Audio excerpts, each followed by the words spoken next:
Api berkobar hebat di Jalan Musiraya, Simpang Bombat, Kecamatan Sako, Kota Palembang pada Rabu 26 Januari sekitar pukul 13 waktu Indonesia Barat.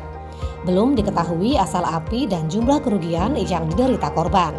Dipastikan 6 kios yang saling berdekatan satu sama lain ludes dijilat si jago merah.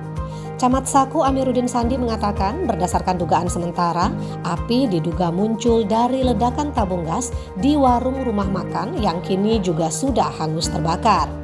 Menurut Amiruddin ada 1 korban luka dari tempat makan itu. Sementara hasil pemantauan di lapangan setidaknya ada 4 mobil pemadam kebakaran yang diterjunkan untuk menjinakkan api. Kebakaran ini juga menjadi tontonan warga sehingga arus lalu lintas di Simpang Bombat ditutup sementara selama proses pemadaman api berlangsung. 6 kios yang terbakar terdiri atas toko handphone, jasa servis elektronik, rumah makan Padang, toko pakaian bekas, toko penjualan burung, dan konter handphone. Bison Bule melaporkan dari lokasi kebakaran.